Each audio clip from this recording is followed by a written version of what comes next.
Sí, bueno, sí. Amén.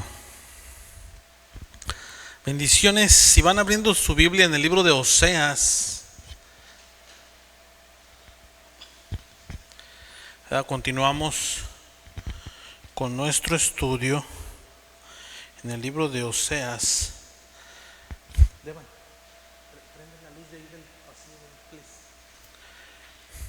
Oseas capítulo 5. El día de hoy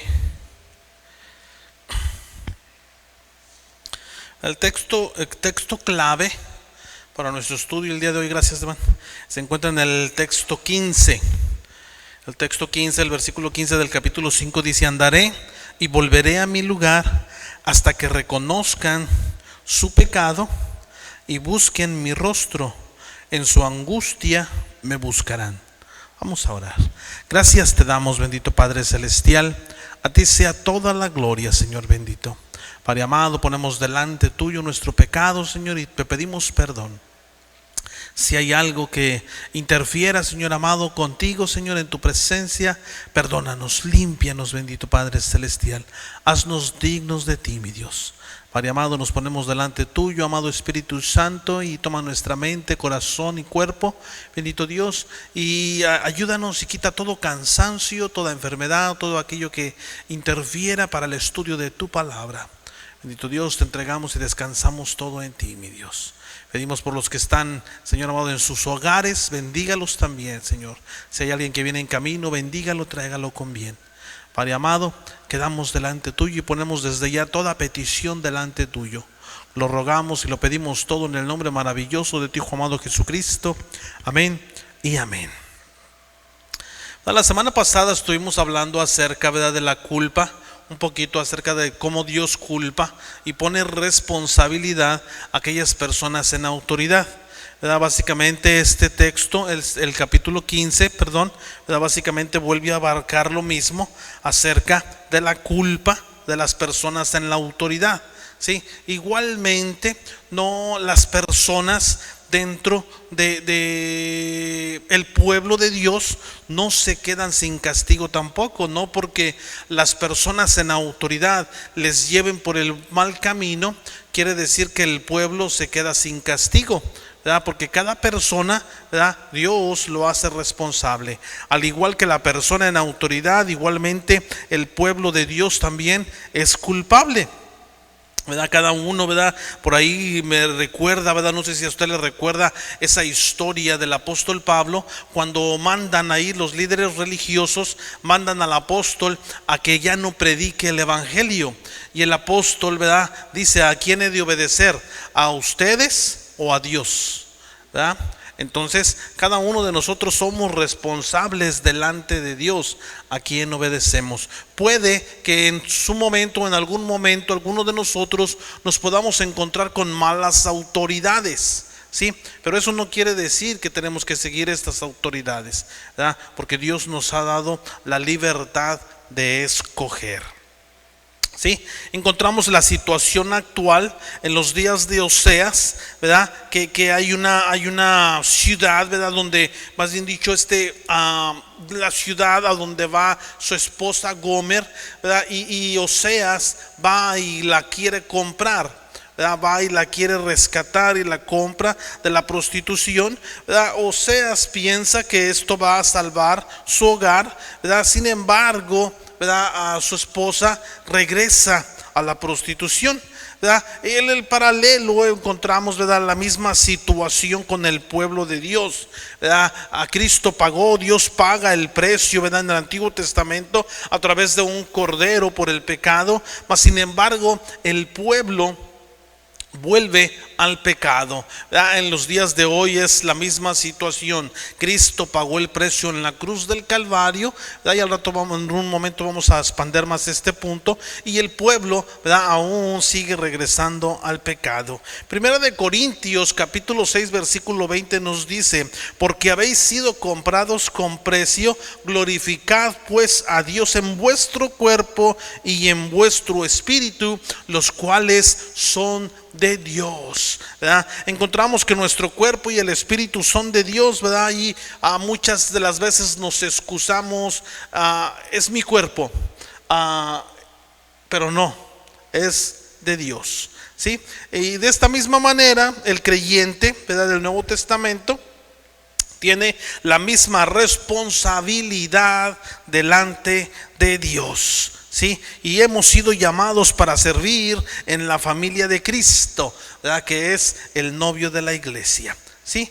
Pero miramos, ¿verdad?, que igual de la misma forma que Gomer, ¿verdad?, va y se regresa a la prostitución, ¿verdad?, algunos creyentes de igual manera se regresan al mundo. La palabra del Señor en el libro de Segunda de Pedro, capítulo 3, verso 17 al 18, nos dice, ¿verdad?: así que vosotros, oh amados, sabiéndolo de antemano, guardaos, no sea que arrastrados por el error de los inicuos caigáis de vuestra firmeza. Antes bien, creced en la gracia y el conocimiento de nuestro Señor y Salvador Jesucristo. A Él sea la gloria y honra hasta el día de la eternidad. Amén. Sí, todos, cada uno de nosotros tenemos y estamos en ese gran riesgo, ¿verdad?, de caer. Por ello la palabra del Señor nos dice: el que crea que está firme, afírmese aún más, ¿verdad? Nunca pensemos que ya la hicimos, ¿verdad? Nunca pensemos que igual porque somos comprados, lavados con la sangre de Cristo, no hay consecuencias para nosotros, ¿verdad? Porque eso es un engaño en el cual Satanás, ¿verdad?, entra y se hace presente. Ahora entramos, ¿verdad?, con la responsabilidad. Vamos a leer los capítulos, ¿verdad?, 1 al 7 del capítulo 5. Capítulo 5, versos 1 al 7. Dice así la palabra, dice: sacerdotes, oíd esto y estad atentos, casa de Israel y casa de rey. Escuchad, porque para vosotros es el juicio, pues habéis sido lazo en Mizpa y red tendida sobre Tabor. Haciendo víctimas han bajado hasta lo profundo. Por tanto, yo castigaré a todos ellos. Yo conozco a Efraín, e Israel no me es desconocido. Porque ahora, oh Efraín, te has prostituido y se ha contaminado Israel.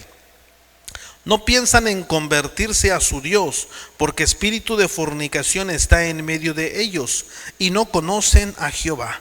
La soberbia de Israel le demandará en su cara. Israel y Efraín tropezarán en su pecado, y Judá tropezará también con ellos. Con sus ovejas y con sus vacas andarán buscando a Jehová y no les hallarán. Se apartó de ellos. Contra Jehová prevaricaron, porque han engendrado hijos extraños. Ahora en un solo mes serán consumidos ellos y sus heredades. ¿Qué responsabilidad, ¿verdad?, tienen los líderes de la nación para llevar a una nación hacia la idolatría? ¿Verdad?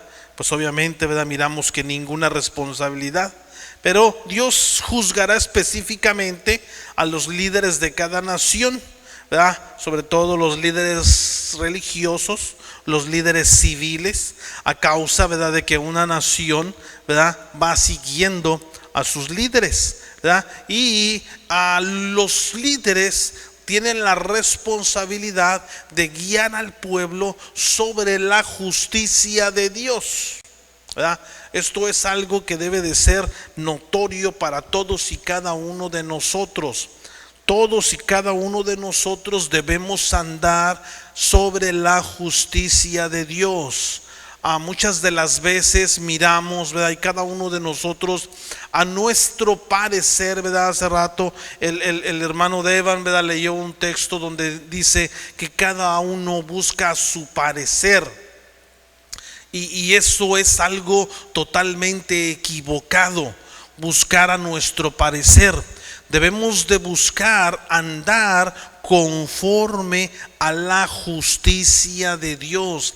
Eso es algo sumamente importante, algo que debe de llamar nuestra atención, ¿verdad? Y para ello tenemos una lucha con el mundo, una lucha con nuestra carne y una lucha contra Satanás, ¿verdad? En el mundo encontramos que hay una diversidad de pensamientos, emociones. Encontramos algo que denominamos humanismo, ¿sí? Que es la forma humana de pensar, y esta, ¿verdad?, va por doquier camino, ¿verdad?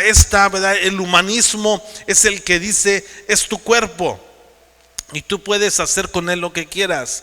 El humanismo es el que dice: no hay infierno. El humanismo es el que dice, ¿verdad?, una y otra cosas que es el pensamiento del hombre, ¿verdad?, que quiere inventarse su propio camino. Pero debemos de andar por el camino de Dios, y para andar en el camino de Dios debemos hacer una investigación exhausta, debemos hacer un estudio, ¿verdad?, de la palabra, para saber qué es lo que tenemos que hacer y qué es lo que no tenemos que hacer, ¿verdad? Dicho sea de paso, ¿verdad?, es interesante, y eso es algo que debe de cambiar nuestra vida y llamarnos la atención. Las leyes que están establecidas y que han sido establecidas en el tiempo antiguo, en el tiempo de la antigüedad, y que la mayoría de ellas están vigentes hasta el día de hoy, las encontramos que están basadas en la justicia de Dios. Así es de que para nada debe de ser sorpresivo de que debemos andar en la justicia de Dios, ¿verdad? Y de ahí que se han hecho cambios y cambios y cambios de acuerdo al humanismo, de acuerdo a cada sociedad, de acuerdo a cada tipo de situaciones, ¿verdad?, en donde se ponen y se abren los parámetros de las leyes y se ponen políticas y lo otro y aquello, ¿verdad?, y una serie de situaciones. Así es de que es interesante que debemos andar sobre esto. ¿Por qué razón? Porque Dios nos va a juzgar conforme a su justicia. Dios no va a juzgar al mundo, Dios no va a juzgar a los líderes religiosos ni civiles conforme a lo que ellos pensaban. Dios va a juzgar al mundo conforme a su justicia, ¿sí? Entonces, por ende, es obvio que debemos buscar andar conforme a la justicia de Dios. Amén. Así es de que, ¿verdad? Y esto es algo que miramos a través de todo el Antiguo Testamento, y es algo que miramos también, ¿verdad?, en el Nuevo Testamento. En el libro de Mateo, capítulo 25, verso 22 y 23 dice: llegando también el que había recibido 2 talentos, dijo: Señor, 2 talentos me entregaste, aquí tienes, he ganado otros 2 talentos sobre ellos. Su señor le dijo: bien, buen siervo y fiel, sobre poco has sido fiel, sobre mucho te pondré, entra en el gozo de tu Señor. Dios ha entregado, Dios ha puesto a cada quien conforme puede manejar, y conforme a puede manejar, y Dios sabe que tiene la capacidad para hacerlo, Dios le demandará, ¿sí? Dios le pedirá cuentas, ¿sí? Así es de que tenemos que estar atentos. En los tiempos de Oseas, ¿verdad?, en los tiempos, el rey Jeroboam I fue el primer rey de este reino norteño, y este primer rey fue el que estableció un estilo diferente de adoración, en el cual prohibió a todo el pueblo de Jerusalén adorar a Dios en el templo, ¿sí?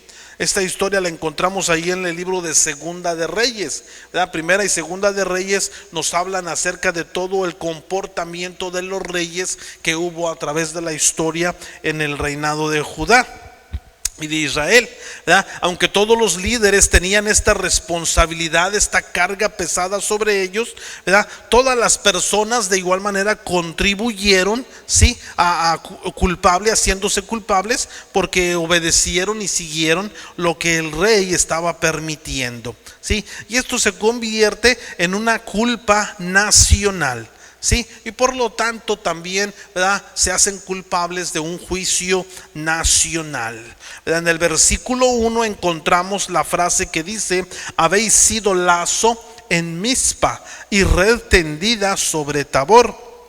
Mizpa era una de las ciudades que estaba en lugares altos arriba de la montaña, ¿sí? En el lado sur de la nación del reino norteño de Israel. Y este nombre Mizpa significa atalaya. Atalaya significa que tenía una responsabilidad de observar ¿verdad? Y guardar o pelear contra el enemigo. Un atalaya era también aquel que llevaba un mensaje, ¿sí? Tabor era la montaña del otro lado de Israel al norte y estaba en el reino norteño de Israel. Estos dos lugares eran las ubicaciones geográficas, ¿sí? En las montañas donde construyeron los templos para el dios Baal, ¿sí? Siguiendo este versículo podemos entender que la idolatría existía a través de todo el país. Sí, en todo el país, en todo Israel, era iniciada y tolerada por los reyes de esta nación. ¿Sí? No había sacerdotes en el reino norteño, no había aquellos que se podían oponer, ¿sí? A la idolatría. Bajo el rey Acab, si usted recuerda la historia, bajo el rey Acab y Jezabel había centenares de profetas y sacerdotes, ¿verdad?, dedicados al dios Baal y a otros dioses paganos. ¿Sí? Entonces esto era como lo hemos ido mencionando y como la Biblia lo dice, una tremenda prostitución, ¿sí?, espiritual. ¿Cuál era la mentalidad o cuál es la mentalidad del gobierno mundano? Cuando un gobierno busca a Dios, este gobierno, ¿verdad?, y no guía a la nación a través de los estándares de la justicia de Dios, ¿verdad? Dios le juzgará. Esa nación, ¿verdad?, será juzgada por su perspectiva mundana. ¿Sí? ¿Cuál es la perspectiva mundana, ¿verdad?, que ejerce el gobierno? Número uno, el engaño para lograr el poder, ¿verdad?, el poder a cualquier costo, ¿verdad? Y eso lo vemos el día de hoy. ¿Verdad? Lo vemos el día de hoy en los presidentes, se habla de chantajes, se habla de trampas, se habla de que hizo esto, hizo lo otro para llegar a ser presidente. Miramos que hay la avaricia, miramos que hay la violencia, ¿verdad? No se recuerda, ¿verdad?, hace años atrás de un presidente que según, ¿verdad?, este presidente se decía que traía, allá en México, traía muy buena política, ¿verdad?, iba a hacer grandes cambios en la nación y antes de que pudiera ser presidente lo asesinaron, ¿verdad? Entonces miramos, ¿verdad?, que hay avaricia, hay violencia, ¿verdad?, que es ejercida para llegar al poder. También hay orgullo, ¿sí?, a través de la examinación de sí mismos, ¿verdad? Son personas orgullosas, son personas soberbias, ¿verdad? Y lo podemos ver también igualmente en cada uno de los presidentes. Encontramos en el versículo 3, ¿verdad?, que nos dice en la parte del texto: yo conozco a Efraín. La tribu de Efraín era la tribu que conducía a la rebelión. Esta tribu de Efraín fue la que causó la separación de los reinos bajo el rey Jeroboam I. ¿Sí? Por esta razón el nombre de Efraín es otro nombre para el reino norteño. Recuérdelo, cuando hablamos del reino norteño estamos hablando del reino de Efraín o de la tribu de Efraín. La tribu de Efraín era el principio y el centro de la idolatría. Sí, aquí fue donde se hizo el primer becerro de oro de que fue establecido por el rey Jeroboam I en Betel, sí, que se ubicaba dentro del territorio de Efraín.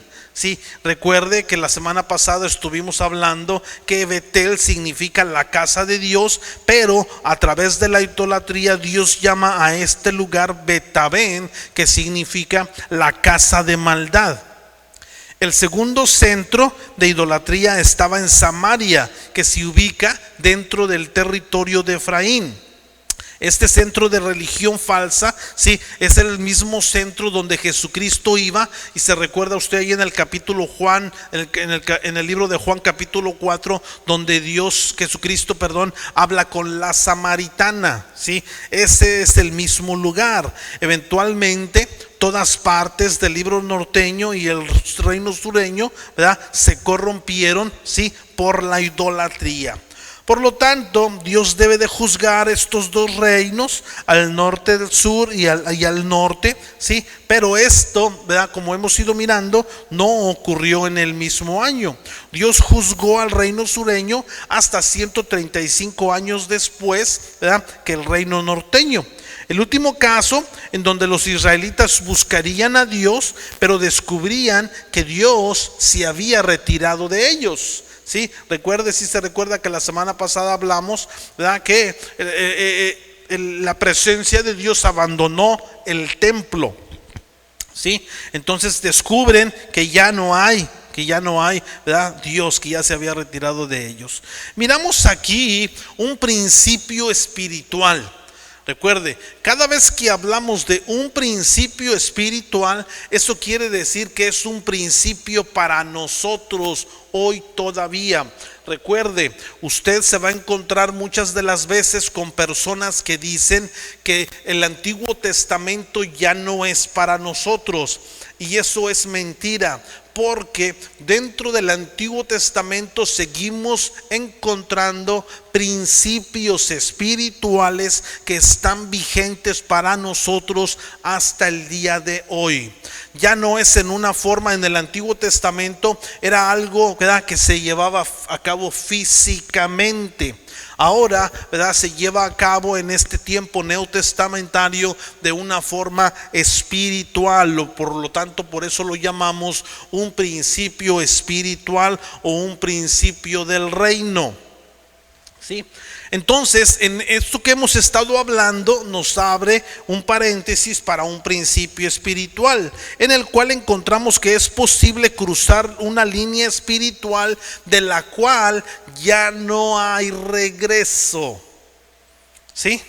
Primera de Samuel, capítulo 28, verso 3 al 7 dice: y Samuel había muerto y todo Israel lo había lamentado, y le habían sepultado en Rama, su ciudad, y Saúl había arrojado de la tierra a los encantadores y adivinos. Se juntaron pues los filisteos y vinieron y acamparon en Sunem, y Saúl junto a todo Israel, y acamparon en Gilboa. Y cuando vio Saúl el campamento de los filisteos, tuvo miedo y se turbó su corazón en gran manera. Y consultó Saúl a Jehová, pero Jehová no le respondió ni por sueños, ni por Urim, ni por profetas. Entonces Saúl dijo a sus criados: buscadme una mujer que tenga espíritu de adivinación, para que yo vaya a ella. Y por medio de ella pregunté, y sus criados le respondieron: he aquí hay una mujer en Endor que tiene espíritu de adivinación. ¿Sí? ¿Recuerda usted esta historia del rey Saúl? ¿Sí? Cuando la maldad dentro del rey venía creciendo. Y bueno, sucedió lo mismo. Entonces aquí miramos la confirmación de este principio espiritual. ¿Sí? El libro de Hebreos, ¿verdad?, nos dice en el capítulo 6, verso 4 al 6, nos dice: porque es imposible que los que una vez fueron iluminados y gustaron del don celestial y fueron hechos partícipes del Espíritu Santo, y asimismo gustaron de la buena palabra de Dios y los poderes del siglo venidero, y recayeron, sean otra vez renovados para arrepentimiento, crucificando de nuevo para sí mismo al Hijo de Dios y exponiéndole a vituperio. En el mismo libro de Hebreos, capítulo 12, versículo 17, nos dice: porque ya sabéis que aún después, deseando heredar la bendición, fue desechado, y no hubo oportunidad para el arrepentimiento, aunque la procuró con lágrimas. ¿Sí? Entonces miramos que es posible, ¿verdad?, más bien dicho, este principio espiritual, ¿verdad?, está vigente. Es posible, ¿sí?, cruzar la línea espiritual en donde ya no hay regreso, ¿verdad? Procuremos no cruzar esa línea. no se nos haga fácil. El día de hoy hay tantas cosas, ¿verdad?, que están sucediendo a nuestro alrededor, que nos pueden llevar a cruzar esa línea donde ya no hay regreso. Tenga cuidado, ¿verdad? Y vuelvo a repetir la escritura, ¿verdad? Dice la palabra: el que piensa que está firme, afírmese aún más, ¿verdad? Miramos en el versículo 7 que nos habla de los hijos extraños. ¿Quiénes son estos hijos extraños a los cuales se refiere el versículo 7? ¿Verdad? Cuando las personas en autoridad establecieron este modelo, ¿verdad?, del secularismo, ¿verdad?, la falta de religiosidad o la idolatría dentro de la sociedad, ¿verdad?, por ende la próxima generación no va a recibir la enseñanza apropiada, ¿sí?, del conocimiento y de la adoración a Dios. Por tanto, cada generación subsiguiente, ¿verdad?, se encontrará más y más lejos de Dios. Los hijos extraños a los cuales se refiere el versículo 7, ¿sí?, son las generaciones subsiguientes que no conocieron a Dios, no conocían a Dios, eran extranjeros para Dios. La palabra hijos extraños se refiere a personas que adoraron a los dioses extraños dentro de los ídolos. Sí, la palabra de Dios nos dice que detrás de cada ídolo hay un espíritu. Dice la palabra que el diablo se disfraza como ángel de luz. ¿Sí? Entonces, por ello se les reconoce aquí en la Biblia como los hijos extraños. ¿Sí?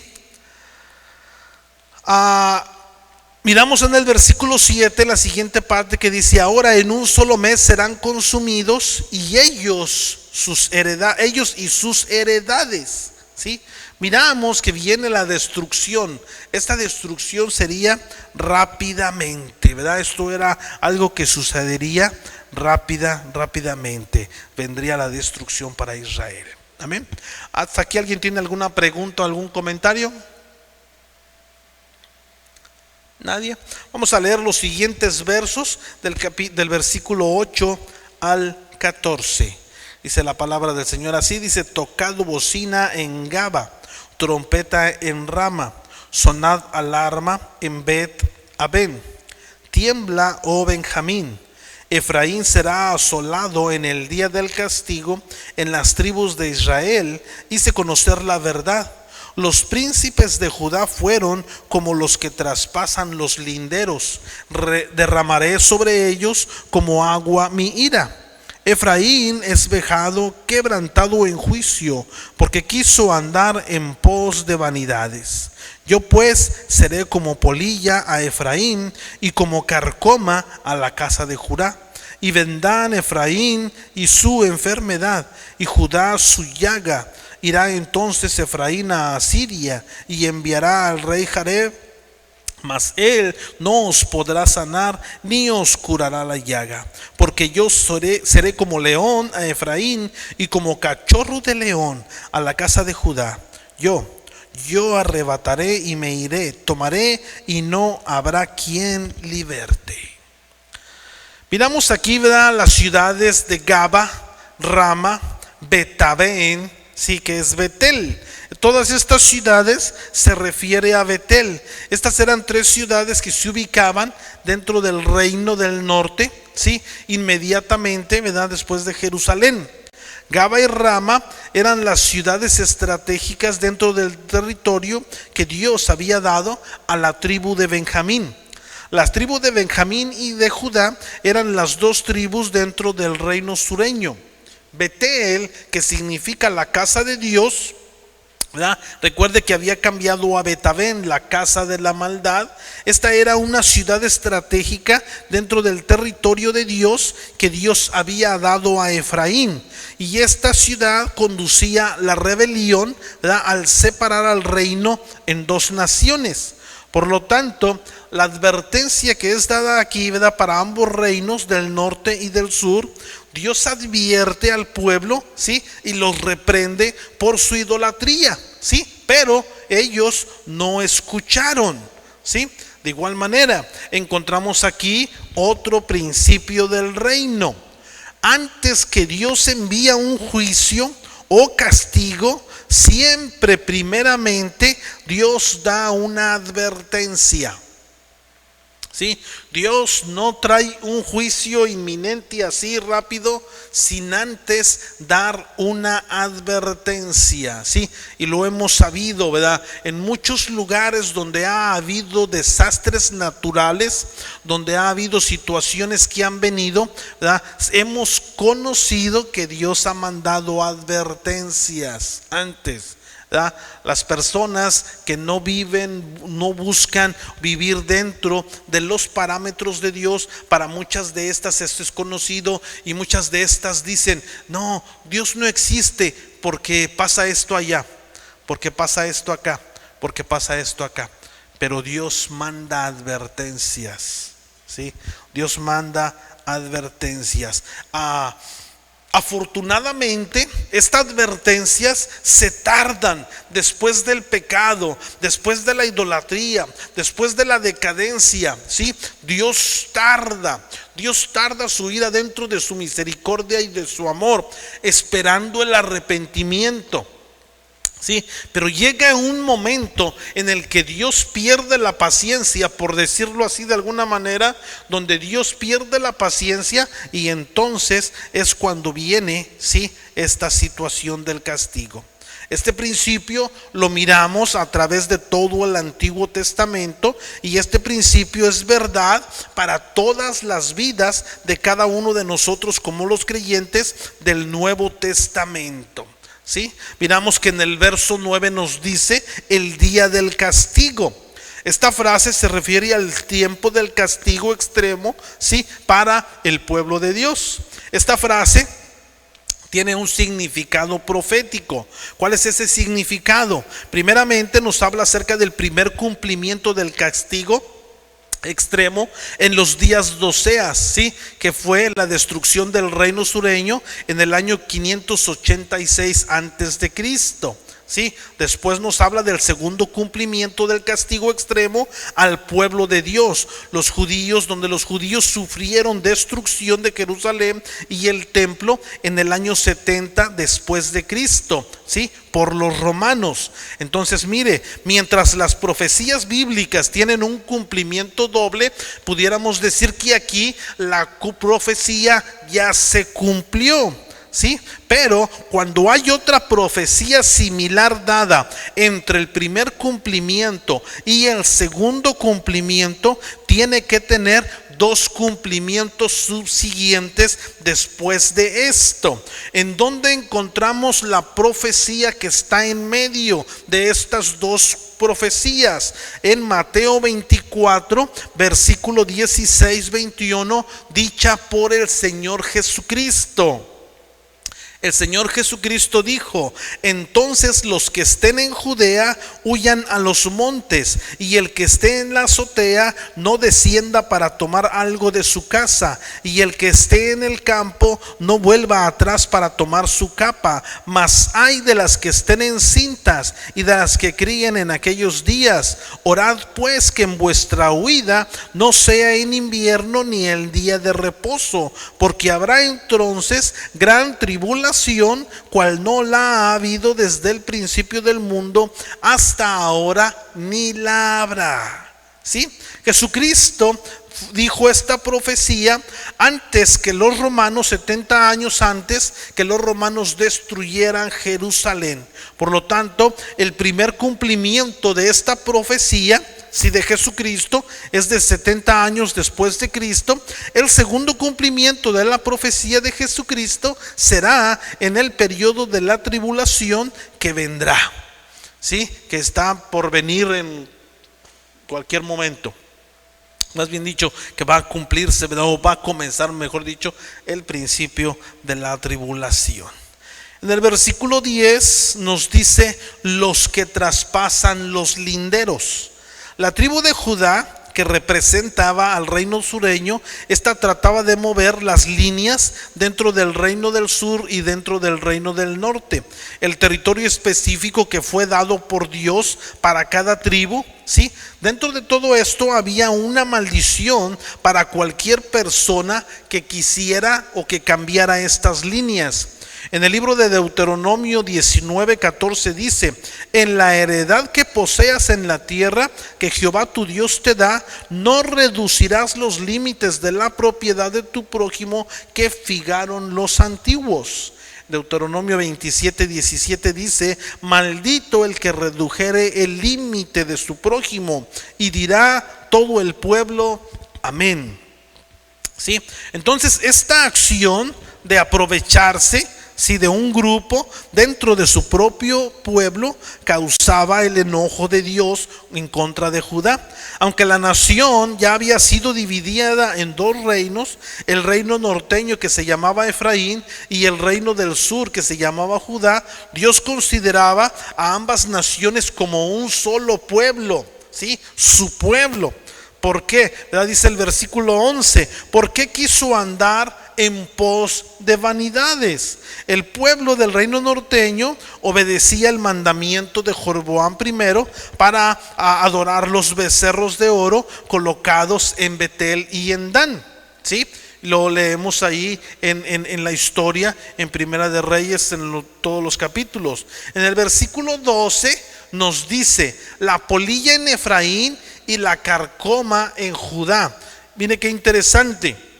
Una polilla, si observamos cómo trabaja, la polilla hace un daño en la ropa rápidamente, ¿sí? Por lo tanto, ¿verdad?, habla de forma figurada acerca de esta profecía que es la caída de Efraín. Para el reino norteño esto sería una caída que sería rápida. La carcoma, por otro lado, hace un daño que es gradual, no es rápido, ¿sí? Al principio usted no se da cuenta de ese daño. Por tanto, de igual manera habla de forma figurada acerca de esta profecía que es la caída de Judá para el reino sureño. Esta sería de forma lenta. La carcoma trabaja su destrucción gradualmente, ¿sí?, en la fundación, ¿sí?, de abajo para arriba, dentro de una nación, hasta que la sociedad, el gobierno y la religión se van socavando, ¿sí?, y van, o es imposible de llegar a la restauración, ¿sí?, hasta el punto en que Dios permitía la destrucción, ¿sí?, en el reino sureño por Babilonia, a causa de que debe empezar nuevamente para reconstruir la fundación, ¿verdad?, y entonces poder reconstruir toda la nación. ¿Cuál es el propósito de la destrucción y la cautividad de Babilonia? ¿Verdad? Que fue llevado a cabo por 70 años después para limpiar la nación de Israel, para que Dios pudiera comenzar nuevamente, ¿sí?, después de los 70 años, para reconstruir y restaurar la nación de Israel, ¿sí? Entonces miramos aquí esta profecía cumplida, ¿sí?, de esta equivocación, ¿sí?, de los reyes que quisieron hacer algo pero no pudieron. En el versículo 13 nos habla acerca de una nación y un pueblo sin Dios, ¿sí?, que buscará de cualquier manera para resolver los problemas, ¿sí?, con la excepción, ¿sí?, de que esto no sería a través de la humildad, ¿verdad?, ni tampoco del rendimiento a Dios. ¿Por qué? Israel estaba buscando de alguna manera salvarse. Conocían, ¿sí?, sabían acerca de la determinación de Dios para destruirles, pero querían hacerlo de otra manera. Una manera fácil para hacerlo hubiera sido humillarse delante de Dios, pedir perdón a Dios, dejar la idolatría y volverse a Dios, ¿sí? Eso hubiera sido lo más rápido. Pero, ¿sí?, cuando todos los problemas vinieron para el reino norteño y el reino sureño, las amenazas de los enemigos comenzaron a llegar, comenzaron a ser cada vez más grandes. Entonces Israel comenzó a buscar soluciones para salvar su nación. ¿Y qué fue lo que hicieron, según ellos, para resolver sus problemas? ¿Sí? El reino norteño, ¿sí? Cuando el reino de Asiria comenzó a crecer cada vez más grande y a hacerse más poderoso, comenzaron a enviar poderosos políticos diplomáticos a la ciudad de Jereb y a la ciudad de Asia, donde comenzaron a pedir, ¿verdad?, o a querer dar dinero a través de los impuestos. Fueron a la ciudad de Jereb. ¿Qué sabemos de la ciudad de Jereb? Jereb literalmente significa el rey de los guerreros, y probablemente este era un título de Asiria, ¿verdad?, así como el del César o del rey, que no era un nombre. Este nombre de este rey probablemente era Tiglat-Pileser III, ¿verdad?, más o menos alrededor del año 745 al año 727 antes de Cristo. Este rey fue uno de los reyes más poderosos dentro del reino de Asiria y conquistaba, que era un conquistador, ¿verdad?, fue el que conquistó la ciudad de Babilonia y el territorio al norte, ¿verdad?, de Uratú. Todos sus ejércitos empezaron a moverse al oeste, conquistando todo territorio, ¿verdad?, por todo su camino donde iban, dentro del reino norteño de Israel y el reino sureño de Judea, ¿verdad?, estaban preocupados porque estaban llegando a esos lados. Entonces, al igual que las otras naciones alrededor de Israel, el reino norteño quisieron hacer un pacto de no agresión con Asiria a cambio de dinero. Cuando los ejércitos de Asiria comenzaron, ¿verdad?, sus ataques pequeños dentro del reino norteño, durante el reino del rey Menahem, ¿verdad?, en el año 771, ¿verdad?, 761 antes de Cristo. Ellos fueron, ¿verdad?, enemigos y prometieron pagar dinero, ¿verdad?, para que fuera respetada su vida, para que respetaran su vida. Este reino norteño levantaba dinero del tributo por medio de impuestos, ¿verdad?, a todos los ricos dentro de la nación, y lo podemos confirmar también ahí en la historia bíblica en el libro de Segunda de Reyes. Los reyes subsiguientes, ¿verdad?, dentro del reino norteño era Peca, ¿verdad?, el hijo del anterior rey, ¿verdad?, y este rey fue asesinado por su capitán militar nombrado Peca, quien llegó a ser el rey, ¿verdad? Y a este rey no le gustaba pagar los impuestos, no le gustaba pagar el dinero, así que hizo un pacto con el rey Resín, ¿sí?, contra Asiria, y trató de forzar el reino sureño para unirse en alianza contra Asiria, ¿sí? Entonces esta alianza comienza a resultar en contraataques para Israel, ¿sí? Entonces, finalmente en el año 724, cuando el rey Oseas, ¿verdad?, no es Oseas el profeta, es el rey, ¿sí? Hay un profeta Oseas y hay un rey Oseas. Cuando el rey Oseas se rebeló contra Asiria, ¿sí?, el hijo de este fue el que destruyó el reino norteño y tomó todos los habitantes cautivos a Babilonia, ¿sí?, después de una batalla que duró 2 años. ¿Sí? Entonces, estas alianzas impías y pactos diplomáticos no pudieron curar la enfermedad espiritual dentro del reino norteño, ni la herida amarga, grande herida que tenía el reino sureño. La dice el versículo 14: yo seré como león a Efraín y como cachorro de león a la casa de Judá. Dios sabía lo que iba a pasar y lo que iba a suceder y cómo era que iban a actuar. ¿Sí?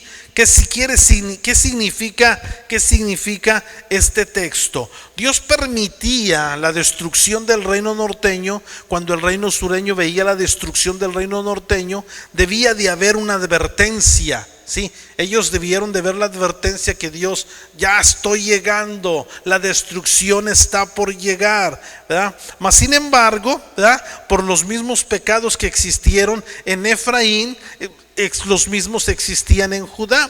El león pequeño, ¿sí?, el león pequeño, por lo tanto este sería un león que no es feroz, sería un león amable, que es Babilonia, ¿sí? Algún día crecería para ser tan vicioso como un león grande, ¿sí? Que sería llevado al reino norteño. El león, así como el león lleva a su presa a su guarida, de la misma forma Asiria llevaría a los israelitas a Babilonia. Andaré y volveré, dice el siguiente texto, el verso 15.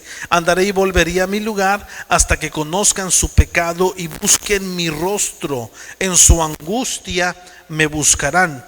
Dios siempre da un rayo de esperanza, ¿sí? Una promesa de perdón y restauración después de lanzar una advertencia, después de que lanza el castigo inminente o el juicio, ¿sí? Pero la pregunta es, ¿cuándo buscarán los judíos a Dios? ¿Verdad?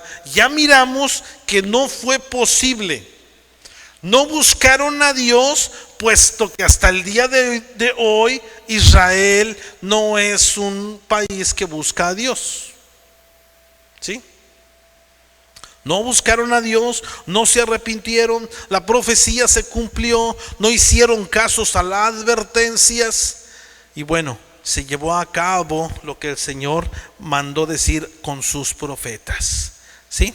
No buscaron a Dios mientras se encontraron en la cautividad en Babilonia, cuando Dios les regresó a la tierra prometida después de la cautividad. Tampoco buscaron a Dios después de que fueron dispersados a través de todo el imperio romano en el año 70 después de Cristo. Tampoco buscaron a Dios en el holocausto, ¿verdad? Después de la Segunda Guerra Mundial bajo Hitler. Tampoco buscaron a Dios cuando fueron regresados nuevamente a la tierra prometida, ¿verdad? Y hasta el día de hoy todavía no buscan a Dios, ¿sí? ¿Qué dice la palabra, verdad? Nos habla de la palabra angustia. ¿Qué angustia es la que se requiere antes que los judíos finalmente se despierten para buscar a Dios? ¿Qué tipo de angustia? ¿Verdad? Y esa respuesta nos la da, ¿verdad?, el versículo en el capítulo 4, versículo 21 de Mateo, que nos dice: porque habrá entonces gran tribulación, cual no la ha habido desde el principio del mundo hasta ahora, ni la habrá. El versículo 15 de Oseas, ¿verdad?, dice la palabra: en su angustia me buscarán, ¿sí? Estamos hablando del periodo de la tribulación de 7 años que vendrá a esta tierra, que traerá esa persecución extrema sobre los judíos para ponerles de rodillas. Y entonces Jesucristo vendrá, ¿sí?, en la segunda venida y les salvará. Esta es la angustia en la cual finalmente buscarán a Dios y aceptarán a Jesucristo como su Mesías, como lo profetiza Zacarías. Amén. En el versículo 15 encontramos esta profecía en la Biblia en inglés, ¿sí? En la Biblia en inglés nos dice: in their affliction they will seek me early. Dice que van a buscarle temprano. En la traducción al español no se mira esta traducción, no podemos verlo en la forma en español. En el vocablo en hebreo sí podemos verlo, que dice que le buscarán temprano, ¿sí? ¿A qué se refiere? ¿A qué se refiere cuando dice, sí, que le buscarán, ¿verdad? El significado de esta frase, temprano en el tiempo, no significa eso, ¿verdad? No significa, muchos lo han querido interpretar que le buscarán temprano en el tiempo, pero no se refiere en el tiempo, sino se refiere en el acontecimiento. Dentro de los acontecimientos, los sucesos, la persecución será tan fuerte, tan fuerte, tan fuerte, que al comienzo que inicia esta persecución se van a volver a Dios. Es como, yo no sé, pero me imagino como si cuando aquellas personas, ¿verdad?, miramos, yo no sé cuántos han mirado, ¿verdad?, miran en las películas que les buscan tormentos para que digan algo que quieren saber. ¿Dónde escondiste el tesoro? Y los atormentan. Y estos tormentos se vuelven tan duros, tan duros, tan duros, que las personas terminan diciendo lo que los atormentadores quieren saber. Esto más o menos va a ser lo que va a pasar con Israel. El tormento, la persecución va a ser tan grande, la destrucción va a ser tan grande, la misma palabra nos dice, como nunca la ha habido desde el principio, ni nunca la habrá, ¿verdad? Que esto va a hacer que se volteen a Dios. Y a esto es a lo que se refiere. A esto es a lo que se refiere de esa búsqueda temprana, ¿sí? A esa búsqueda temprana en los acontecimientos. Sí, los judíos buscarán a Dios temprano dentro del acontecimiento en la batalla de Armagedón, que termina el periodo de la tribulación. Sí, cuando pareciera que el anticristo está a punto de destruir a todos los judíos, este es el punto cuando Jesucristo vendrá a la tierra para salvar a su pueblo. Amén. Antes de entrar al resumen y la aplicación, no sé si alguien tiene alguna pregunta, algún comentario.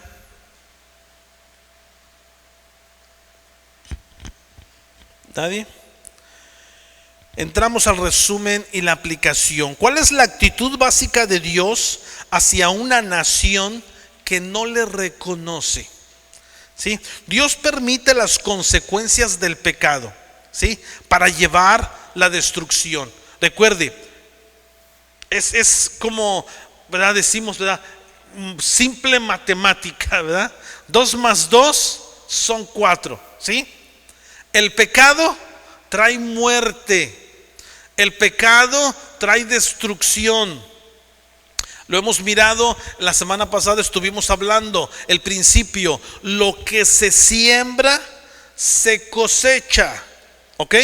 O sea, es matemática simple, sí, por decirlo así de una manera, para que me entienda, ¿sí? Entonces, Dios permite todas estas consecuencias por el pecado, ¿sí? Para que las personas, estas consecuencias, esta destrucción, ¿sí? Sea la acción, ¿verdad? Del principio y la cosecha, en donde toda la rebelión, la idolatría, que la gente, la nación cosecha destrucción, ¿sí? Entonces Dios castiga a las naciones por medio de permitir a sus enemigos ganar las victorias a ellos. ¿Por qué? Los hombres y las naciones deben de saber, ¿sí?, que la sabiduría del mundo no producirá la victoria. La única victoria verdadera para el hombre y para las naciones es que debemos de buscar la sabiduría de Dios, ¿sí? Por la razón, ¿sí?, que la fuerza del hombre es insuficiente. Israel trató de comprar a Asiria y no pudo. Sí, a través de algunos reyes que estuvieron en acuerdo, pero llegó un rey que no estuvo en acuerdo y bueno, Asiria se levantó en contra de Israel y fue llevado cautivo. El hombre, ¿verdad?, siempre se cree más sabio que Dios. La sabiduría del hombre va a traer destrucción. Necesitamos la sabiduría de Dios. Una nación no puede ganar la victoria sobre sus enemigos, ¿sí?, si no ha puesto su confianza en Dios. Y lo miramos. Cuando Josué puso su fuerza en Dios, puso su sabiduría en Dios, ¿no ganó batallas? Ganó batallas y conquistaron. Pero, ¿verdad?, miramos acá estos que comienzan a pensar en su propia sabiduría, ¿sí? Entonces Dios permite, ¿sí?, que el pueblo rebelde tenga su propia voluntad por un tiempo.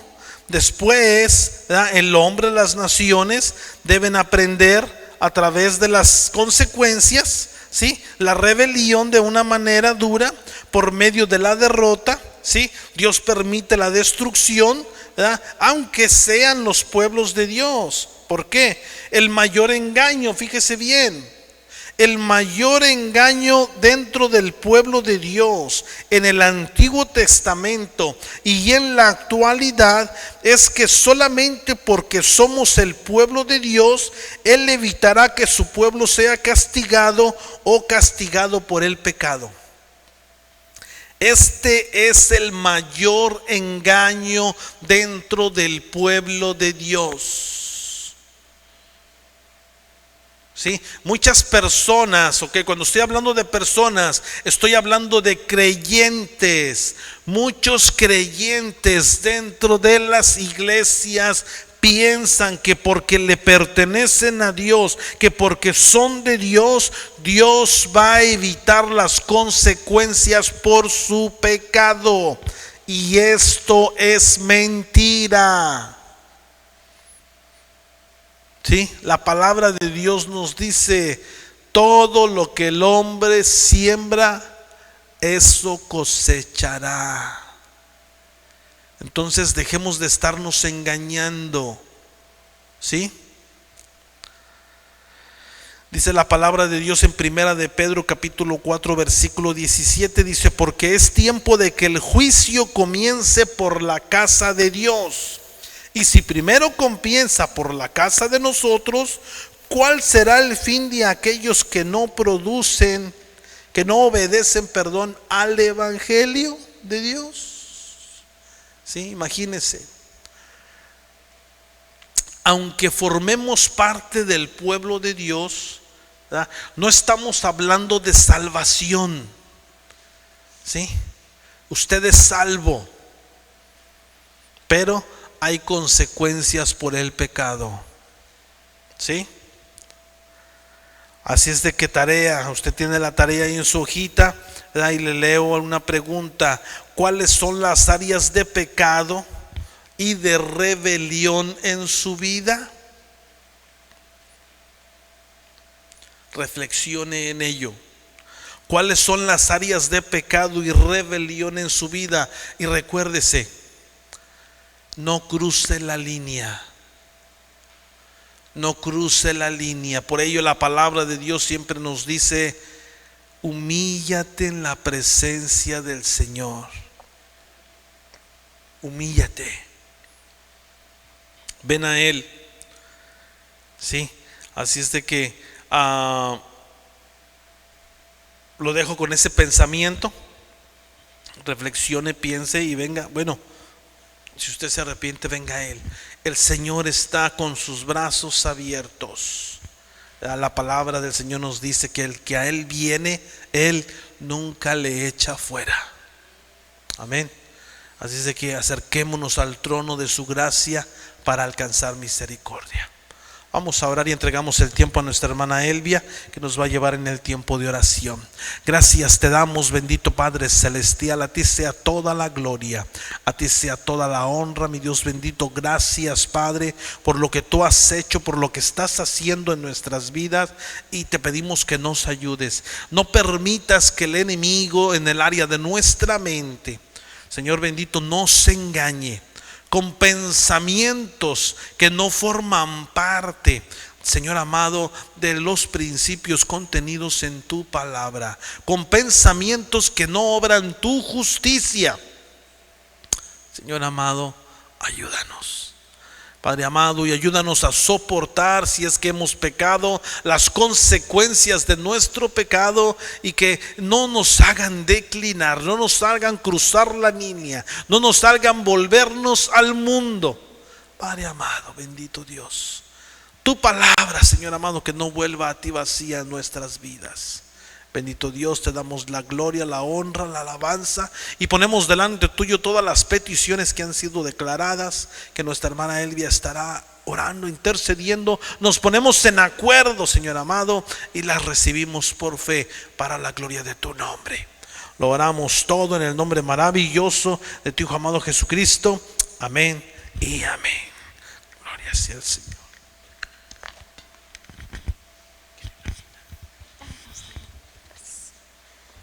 Dios les bendiga, hermanos. ¿Tienen alguna petición? Bueno, pues vamos a ponernos en oración por todas estas peticiones que han sido hechas a nuestra iglesia, y le pido que sea usted uniéndose con nosotros. En el nombre del Padre, del Hijo y del Espíritu Santo. Señor y Dios mío, en esta noche, bendito Padre Celestial, le damos la gloria y la honra. Bendito Padre Celestial, sabemos que usted es nuestro guardador, bendito Padre